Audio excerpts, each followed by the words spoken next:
Good morning students. ਆਪਣੀਆਂ next exercise ਦੇ ਵਿੱਚ ਨੇ ਤੁਹਾਡੀਆਂ ਰੌਲੀ ਐਂਡ ਮੀਨ ਵੈਲਿਊ ਥਿਓਰਮ। ਠੀਕ ਹੈ, ਰੌਲੀ ਐਂਡ ਮੀਨ ਵੈਲਿਊ ਥਿਓਰਮ ਦੇ ਤੁਹਾਨੂੰ ਪ੍ਰੂਫ ਦੀ ਤਾਂ ਜ਼ਰੂਰਤ ਨਹੀਂ ਹੈਗੀ। ਤੁਹਾਨੂੰ ਸਿਰਫ ਕੀ ਹੋਏਗਾ, ਇੱਕ ਐਗਜ਼ਾਮਪਲ ਆਏਗੀ, ਸਮ ਸੋਲਵ ਕਰਨਾ, ਉਸ ਨੂੰ ਵੈਰੀਫਾਈ ਕਰਨਾ ਤੁਸੀਂ ਨੇ ਵੀ ਉਹ ਰੌਲੀ ਥਿਓਰਮ ਨੂੰ ਸੈਟਿਸਫਾਈ ਕਰ ਰਿਹਾ ਜਾਂ ਨਹੀਂ ਕਰ ਰਿਹਾ। ਦੇਖੋ, ਜਿੱਦਾਂ ਤੁਹਾਨੂੰ ਇੱਕ f(x) ਫੰਕਸ਼ਨ ਦਿੱਤਾ ਹੋਏਗਾ x² + 2x - 8, ਇਸ ਨੂੰ ਆਪਾਂ ਨੇ ਵੈਰੀਫਾਈ ਕਰਨਾ ਹੈਗਾ ਵੀ ਇਹ ਆਪਣਾ ਫੰਕਸ਼ਨ ਕੀ ਹੈਗਾ, ਰੌਲੀ ਥਿਓਰਮ ਨੂੰ ਸੈਟਿਸਫਾਈ ਕਰ ਰਿਹਾ ਹੈਗਾ। ਇੱਕ ਇੰਟਰਵਲ ਦਿੱਤਾ ਹੋਊ ਤੁਹਾਨੂੰ, ਕਲੋਜ਼ਡ ਇੰਟਰਵਲ -4 ਤੋਂ ਲੈ ਕੇ 2 ਤੱਕ। ਠੀਕ ਹੈ, ਇਹ ਆਪਣਾ ਕੀ ਹੈ, ਕਲੋਜ਼ਡ ਇੰਟਰਵਲ ਆ। ਇਸ ਦੇ ਵਿੱਚ ਆਪਾਂ ਨੇ ਦੇਖਣਾ ਵੀ ਆਪਣਾ ਫੰਕਸ਼ਨ ਕੀ ਹੈਗਾ, ਰੌਲੀ ਥਿਓਰਮ ਨੂੰ ਸੈਟਿਸਫਾਈ ਕਰ ਰਿਹਾ ਜਾਂ ਨਹੀਂ ਕਰ ਰਿਹਾ। ਉਹਦੇ ਲਈ ਪਹਿਲੀ ਕੰਡੀਸ਼ਨ ਹੁੰਦੀ ਹੈ ਵੀ ਆਪਣਾ ਫੰਕਸ਼ਨ ਕੰਟੀਨਿਊਸ ਹੋਣਾ ਚਾਹੀਦਾ। ਸੈਕਿੰਡ ਹੁੰਦੀ ਹੈਗੀ ਆਪਣੇ ਕੋਲੇ ਫੰਕਸ਼ਨ ਆ ਜਿਹੜਾ ਉਹਦਾ ਡੈਰੀਵੇਟਿਵ ਐਗਜ਼ਿਸਟ ਕਰਨਾ ਚਾਹੀਦਾ। ਥਰਡ ਕੰਡੀਸ਼ਨ ਹੁੰਦੀ ਹੈ ਕਿ ਆਪਣੇ ਕੋਲੇ ਇਹ ਜੋ ਪੁਆਇੰਟ ਦਿੱਤਾ ਹੋਇਆ ਕਲੋਜ਼ਡ ਇੰਟਰਵਲ -4 ਤੋਂ ਲੈ ਕੇ 2 ਤੱਕ, ਇਹ ਪੁਆਇੰਟ ਦੇ ਵਿੱਚ ਜਦੋਂ ਫੰਕਸ਼ਨ ਦੇ ਵਿੱਚ ਵੈਲਿਊ ਪੁੱਟ ਕਰਦੇ ਆ ਤਾਂ ਆਪਣਾ ਆਨਸਰ ਸੇਮ ਆਉਣਾ ਚਾਹੀਦਾ ਹੈਗਾ ਦੋਨਾਂ ਪੁਆਇੰਟਸ ਦੇ ਉੱਪਰ। ਤਾਂ ਹੁਣ ਦੇਖੋ, ਪਹਿਲੀ ਕੰਡੀਸ਼ਨ ਕੀ ਹੈ, ਆਪਣੇ ਕੋਲੇ f(x) ਫੰਕਸ਼ਨ ਕੀ ਆ, ਪੋਲੀਨੋਮੀਅਲ ਫੰਕਸ਼ਨ ਹੈਗਾ, ਮਤਲਬ ਇਹ x² ਵਾਲੀ ਕੰਡੀਸ਼ਨ ਦੇ ਵਿੱਚ ਆ ਅਤੇ ਪੋਲੀਨੋਮੀਅਲ ਫੰਕਸ਼ਨ ਹੈਗਾ। ਅਗਰ ਤੁਸੀਂ ਇਸ ਦੇ ਵਿੱਚ ਪੁਆਇੰਟ ਪੁੱਟ ਕਰੋਗੇ ਤਾਂ ਕੰਟੀਨਿਊਸ ਫੰਕਸ਼ਨ ਬਣ ਰਿਹਾ। ਇਹਦਾ ਮਤਲਬ ਇਹ ਐਵੇਂ ਨਹੀਂ ਹੈ। ਕੰਟੀਨਿਊਸ ਦੀ ਕੰਡੀਸ਼ਨ ਇਹ ਹੁੰਦੀ ਆ ਵੀ ਆਪਾਂ ਕੋਈ ਵੀ ਕਰਵ ਨੂੰ ਬਿਨਾਂ ਪੈਨਸਿਲ ਚੱਕੇ ਅਗਰ ਡਰੋ ਕਰ ਸਕਦੇ ਹਾਂ ਤਾਂ ਉਹ ਫੰਕਸ਼ਨ ਆਪਣਾ ਕੰਟੀਨਿਊਸ ਹੁੰਦਾ ਹੈਗਾ। ਠੀਕ ਹੈ, ਉਸ ਤੋਂ ਬਾਅਦ ਆਪਾਂ ਨੇ ਉਸਦਾ ਡੈਰੀਵੇਟਿਵ ਕੀਤਾ। ਦੇਖੋ, ਆਪਣੇ ਕੋਲ ਫੰਕਸ਼ਨ ਸੀ x² + 2x - 8। x² ਦਾ ਡੈਰੀਵੇਟਿਵ ਕੀ ਆ ਗਿਆ, 2x, ਅਤੇ 2x ਦਾ ਡੈਰੀਵੇਟਿਵ ਕਿੰਨਾ ਆ ਗਿਆ, 2। ਇਹਦਾ ਇਟ ਮੀਨਸ ਇਸ ਦਾ ਡੈਰੀਵੇਟਿਵ ਵੀ ਐਗਜ਼ਿਸਟ ਕਰ ਗਿਆ। ਇਹ ਫੰਕਸ਼ਨ ਕੀ ਆ, ਆਪਣਾ ਡਿਫਰੈਂਸ਼ੀਏਬਲ ਹੈਗਾ। ਨੈਕਸਟ ਹੁਣ ਕੀ ਕਰਨਾ, ਇਸੇ ਫੰਕਸ਼ਨ ਦੇ ਵਿੱਚ ਆਪਾਂ ਨੂੰ ਕਲੋਜ਼ਡ ਇੰਟਰਵਲ ਦਿੱਤਾ ਹੋਇਆ ਸੀ, ਤੁਹਾਨੂੰ ਕਿਹੜਾ ਦਿੱਤਾ ਹੋਇਆ ਸੀ, -4 ਤੋਂ ਲੈ ਕੇ 2 ਤੱਕ। ਇਟ ਮੀਨਸ ਤੁਸੀਂ ਆ a ਵੈਲਿਊ, ਇਹ ਤਾਂ ਆਪਣਾ a ਹੁੰਦਾ ਅਤੇ ਇਹ ਹੁੰਦਾ b, f(a), ਠੀਕ ਹੈ, ਇਕੁਅਲ ਹੋਣਾ ਚਾਹੀਦਾ ਹੁੰਦਾ f(b) ਦੇ। ਤਾਂ ਆਪਾਂ ਕਹਾਂਗੇ f(a) ਪੁਆਇੰਟ ਦੇ ਉੱਤੇ ਅਤੇ f(b) ਪੁਆਇੰਟ ਦੇ ਉੱਤੇ ਇਕੁਅਲ ਆ ਗਿਆ ਜਦੋਂ ਪਹਿਲਾ ਕੰਟੀਨਿਊਸ ਹੋ ਗਿਆ, ਦੂਸਰਾ ਡੈਰੀਵੇਟਿਵ ਵੀ ਐਗਜ਼ਿਸਟ ਕਰ ਗਿਆ। ਤੀਸਰੀ ਕੰਡੀਸ਼ਨ ਹੁੰਦੀ ਹੈ ਵੀ a ਦੇ ਉੱਤੇ ਅਤੇ b ਪੁਆਇੰਟ ਦੇ ਉੱਤੇ, ਦੋਨਾਂ ਦੇ ਉੱਤੇ ਅਗਰ ਇਕੁਅਲ ਆ ਗਿਆ ਤਾਂ ਉਹ ਵੈਰੀਫਾਈ ਕਰ ਦਿੰਦਾ, ਰੌਲੀ ਥਿਓਰਮ ਸੈਟਿਸਫਾਈ ਹੁੰਦੀ ਆ। ਤਾਂ ਆਪਣੇ ਕੋਲ ਦੇਖੋ ਹੁਣ ਫੰਕਸ਼ਨ ਸੀਗਾ f(x), x² + 2x - 8। ਇਸ ਦੇ ਵਿੱਚ ਕੀ ਕੀਤਾ, x ਨੂੰ -4 ਪੁੱਟ ਕੀਤਾ। ਠੀਕ ਹੈ, ਤਾਂ ਪੂਰੇ ਫੰਕਸ਼ਨ ਦੇ ਵਿੱਚ ਵੈਲਿਊ ਪੁੱਟ ਕੀਤੀ, ਤੁਹਾਡਾ ਆਨਸਰ 0 ਆ ਗਿਆ। ਐਵੇਂ 2 ਪੁੱਟ ਕੀਤਾ, ਫਿਰ ਵੀ 0 ਆ ਗਿਆ। ਇਟ ਮੀਨਸ f -4 ਦੇ ਉੱਪਰ ਅਤੇ 2 ਦੇ ਉੱਪਰ ਇਕੁਅਲ ਆ। ਠੀਕ ਹੈ, ਅਬਵ ਦਾ 3 ਕੰਡੀਸ਼ਨਸ ਰੌਲੀ ਥਿਓਰਮ ਦੀਆਂ ਸੈਟਿਸਫਾਈਡ ਕਰ ਰਹੀਆਂ ਨੇ। ਨੈਕਸਟ ਕੀ ਕਰਨਾ, ਤੁਸੀਂ ਇੱਕ ਪੁਆਇੰਟ ਫਾਈਂਡ ਕਰਨਾ ਹੋਊਗਾ, ਉਹ ਲੈਟ ਕਰਾਂਗੇ ਆਪਾਂ c। ਠੀਕ ਹੈ, ਵੀ c ਬਿਲੋਂਗ ਕਰਦਾ ਹੈਗਾ -4 ਤੋਂ ਲੈ ਕੇ 2 ਤੱਕ।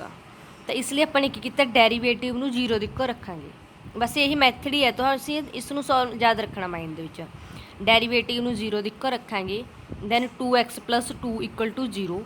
ਠੀਕ ਹੈ, ਉਰੇ ਨਾ ਆਪਣੇ ਕੋਲੇ ਡੈਰੀਵੇਟਿਵ ਨੂੰ 0 ਦੇ ਉੱਪਰ ਰੱਖਿਆ, ਉਰੇ ਆਪਣੇ ਕੋਲੇ ਕੀ ਆਏਗਾ, ਇੱਥੇ c ਪੁੱਟ ਕਰਨਾ ਹੈ। ਠੀਕ ਹੈ, ਕਿਉਂਕਿ ਡੈਰੀਵੇਟਿਵ f(x) ਸੀਗਾ, ਉਦੋਂ ਉਰੇ ਆਪਾਂ f(c) ਲਿਖ ਰਹੇ, ਇਸ ਲਈ ਪੂਰੇ ਫੰਕਸ਼ਨ ਦੇ ਵਿੱਚ c ਪੁੱਟ ਕਰਨਾ।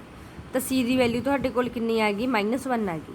ਹੁਣ -1 ਜਿਹੜਾ ਪੁਆਇੰਟ ਆ ਉਹ ਕਿਹਦੇ ਵਿੱਚ ਬਿਲੋਂਗ ਕਰਦਾ, -4 ਤੋਂ ਲੈ ਕੇ 2 ਦੇ ਵਿੱਚ ਆ ਰਿਹਾ ਹੈਗਾ ਪੁਆਇੰਟ ਇਹ, ਹੈ ਨਾ। ਅਤੇ ਇਟ ਮੀਨਸ ਇਹ ਕੰਡੀਸ਼ਨ ਹੈ ਜਿਹੜੀ ਰੌਲੀ ਥਿਓਰਮ ਦੀ ਸੈਟਿਸਫਾਈਡ ਆ। ਨੈਕਸਟ ਕੰਡੀਸ਼ਨ ਆ ਤੁਹਾਡੀ ਮੀਨ ਵੈਲਿਊ ਥਿਓਰਮ ਦੀ। ਉਸ ਦੇ ਵਿੱਚ ਮਤਲਬ ਥੋੜ੍ਹੇ ਜਿਹੇ ਮੈਥਡ, ਪਹਿਲਾਂ ਆਪਣਾ ਕੰਟੀਨਿਊਸ ਦਾ ਅਤੇ ਦੂਸਰਾ ਆਪਣਾ ਡਿਫਰੈਂਸ਼ੀਏਬਲ ਦਾ। ਦੋਨੋਂ ਪੁਆਇੰਟ ਸੇਮ ਨੇ, ਥਰਡ ਪੁਆਇੰਟ ਦੇ ਵਿੱਚ ਥੋੜ੍ਹਾ ਜਿਹਾ ਡਿਫਰੈਂਸ ਹੈਗਾ। ਇਸ ਦੇ ਵਿੱਚ ਵੀ ਤੁਹਾਨੂੰ ਦੇਖੋ ਇੱਕ f(x) ਫੰਕਸ਼ਨ ਗਿਵਨ ਹੈ, ਜਿਸ ਦਾ ਕੀ ਹੈਗਾ, x² - 4x - 3 ਹੈਗਾ। ਠੀਕ ਹੈ, ਇੱਕ ਇੰਟਰਵਲ ਦਿੱਤਾ ਹੋਇਆ ਤੁਹਾਨੂੰ 1 ਤੋਂ 4 ਤੱਕ। 1 ਤੋਂ 4 ਤੁਹਾਡਾ ਇੰਟਰਵਲ ਹੈ, ਮਤਲਬ a ਦੀ ਵੈਲਿਊ 1 ਹੈ, b ਦੀ ਵੈਲਿਊ 4 ਹੈ। ਇੱਕ ਕਲੋਜ਼ਡ ਇੰਟਰਵਲ ਦੇ ਵਿੱਚ x² - 4x - 3 ਫੰਕਸ਼ਨ ਨੂੰ ਪ੍ਰੂਵ ਕਰਨਾ ਵੀ ਉਹ ਮੀਨ ਵੈਲਿਊ ਥਿਓਰਮ ਸੈਟਿਸਫਾਈ ਕਰ ਰਿਹਾ। ਦੇਖੋ, ਪਹਿਲਾਂ ਇੱਕ ਪੋਲੀਨੋਮੀਅਲ ਫੰਕਸ਼ਨ ਆ, ਕੰਟੀਨਿਊਸ ਹੈ, ਇਸ ਦੇ ਵਿੱਚ ਪੁਆਇੰਟਸ ਪੁੱਟ ਕਰੋਗੇ ਤਾਂ ਕੋਈ ਨਾ ਕੋਈ ਆਪਣੀ ਵੈਲਿਊ ਆ ਰਹੀ। ਇੱਕ ਕਰਵ ਨੂੰ ਆਪਾਂ ਬਿਨਾਂ ਪੈਨਸਿਲ ਚੱਕੇ ਡਰੋ ਕਰ ਰਹੇ ਹਾਂ ਅਤੇ ਕੰਟੀਨਿਊਸ ਹੈਗਾ। ਡੈਰੀਵੇਟਿਵ ਕੀਤਾ x² ਦਾ ਕਿੰਨਾ ਆਏਗਾ, 2x -4, 4x ਦਾ ਕੀਤਾ ਡੈਰੀਵੇਟਿਵ -4। f(x) ਕੀ ਹੋ ਗਿਆ, ਆਪਣਾ ਡਿਫਰੈਂਸ਼ੀਏਬਲ ਹੋ ਗਿਆ। Next, according to mean value theorem ਤੁਸੀਂ ਇਹ ਫੋਰਮੂਲਾ ਲਗਾਉਣਾ। ਕੀ ਲਿਖਿਆ ਹੋਇਆ, f'(c) ਮਤਲਬ derivative, first derivative equal f(4 - f1) 4 - 1। Formula ਹੁੰਦਾ ਇਹ ਆਪਣੇ ਕੋਲ f'(c) fb -fa ਨੀਚੇ b - a।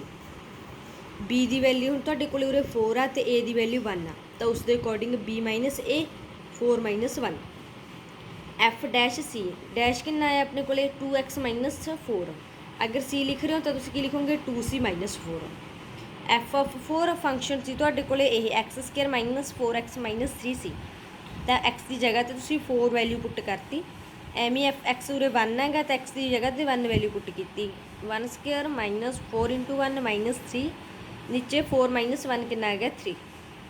2c ਮਾਈਨਸ 4 ਇਸ ਨੂੰ ਸੋਲਵ ਕੀਤਾ ਤੁਹਾਡੇ ਕੋਲੇ ਮਾਈਨਸ 3 ਆਂਸਰ ਆ ਗਿਆ। ਮਾਈਨਸ ਦੇ ਅਕੋਰਡਿੰਗ ਮਾਈਨਸ, ਇਸ ਨੂੰ ਸੋਲਵ ਕੀਤਾ ਮਾਈਨਸ 6 ਆਂਸਰ ਆ ਗਿਆ। ਠੀਕ ਹੈ, ਟੋਟਲ ਆਪਾਂ ਕਰਾਂਗੇ ਮਾਈਨਸ 3 ਪਲੱਸ 6 3 ਆਂਸਰ ਆ ਜਾਊਗਾ। ਨੀਚੇ 3 ਨਾਲ 3 ਕੈਂਸਲ ਹੋ ਕੇ 1 ਆ ਗਿਆ। 2c ਮਾਈਨਸ 4 ਇਕੁਅਲ ਟੂ 1, ਤਾਂ 4 ਇੱਧਰ ਜਾ ਕੇ ਆਪਣੇ ਕੋਲ ਕਿੰਨਾ ਹੋ ਗਿਆ 2c ਮਾਈਨਸ 4 ਇਕੁਅਲ ਟੂ 1, ਆਪਣਾ 4 ਉੱਧਰ ਚੱਲ ਗਿਆ। ਤਾਂ ਇਹਨੇ 2c ਇਕੁਅਲ ਕਿਹਦੀ ਆ ਗਿਆ 5 ਤੇ c ਦੀ ਵੈਲਿਊ ਹੈਗੀ 5/2। ਹੁਣ 2.5 ਆ ਜਾਏਗਾ। 2.5 1 ਤੇ 4 ਪੁਆਇੰਟ ਦੇ ਵਿੱਚ ਇੰਟਰਵਲ ਦੇ ਵਿੱਚ ਲਾਈਕ ਕਰ ਰਿਹਾ, ਹੈਂਸ ਆਪਣਾ ਫੰਕਸ਼ਨ ਹੈ ਜਿਹੜਾ ਮੀਨ ਵੈਲਿਊ ਥਿਓਰਮ ਨੂੰ ਸੈਟੀਸਫਾਈ ਕਰ ਗਿਆ। ਤੁਸੀਂ ਕੋਈ ਰੱਟਾ ਨਹੀਂ ਲਾਉਣਾ ਥਿਓਰਮ ਤੇ, ਠੀਕ ਹੈ, ਵੀ ਮੀਨ ਵੈਲਿਊ ਥਿਓਰਮ ਕਿਵੇਂ ਕਰਨੀ ਆ। ਤੁਸੀਂ ਵੈਸੇ ਸਿਰਫ ਇਹ ਮੈਥਡ ਦੇਖਣਾ, ਫੰਕਸ਼ਨ ਨੂੰ ਪਹਿਲਾਂ ਲਿਖੋਗੇ ਕੰਟੀਨਿਊਸ ਆ, ਫਿਰ ਉਸ ਤੋਂ ਬਾਅਦ ਉਹਦਾ ਡੈਰੀਵੇਟਿਵ ਕਰਨਾ, ਫਿਰ ਇੱਕ ਆ ਫਾਰਮੂਲਾ ਲਿਖ ਕੇ ਇਸ ਦੇ ਵਿੱਚ ਸਿਰਫ ਵੈਲਿਊਜ਼ ਪੁੱਟ ਕਰਕੇ ਜੋ ਵੀ ਪੁਆਇੰਟ ਆਏਗਾ ਤਾਂ ਤੁਸੀਂ ਉਹ ਦੇਖਣਾ ਵੀ ਪੁਆਇੰਟ ਇਸ ਦੇ ਇੰਟਰਵਲ ਦੇ ਵਿੱਚ ਹੈਗਾ ਗਾ ਜੋ ਤੁਹਾਨੂੰ ਦਿੱਤਾ ਹੋਊਗਾ, ਤਾਂ ਜੇ ਉਹਦੇ ਵਿੱਚ ਲਾਈਕ ਕਰ ਰਿਹਾ ਤਾਂ ਕੰਡੀਸ਼ਨ ਤੁਹਾਡੀ ਸੈਟੀਸਫਾਈ ਆ। ਐਜ਼ ਅ ਮੈਥਡ ਸਮਝ ਲਓ, ਠੀਕ ਹੈ। ਇਸ ਤੋਂ ਬਾਅਦ ਇਹ ਸਾਰੇ ਸਮ ਮਤਲਬ ਮੀਨ ਵੈਲਿਊ ਥਿਓਰਮ ਦਾ, ਇੱਕ ਮੈਨੂੰ ਰੌਲੀ ਥਿਓਰਮ ਦਾ, ਦੋਨਾਂ ਦੇ ਸਮ ਇੱਕ ਇੱਕ ਸੋਲਵ ਕਰਕੇ ਤੁਸੀਂ ਮੈਨੂੰ ਅੱਜ ਹੀ ਭੇਜਣੇ ਨੇ।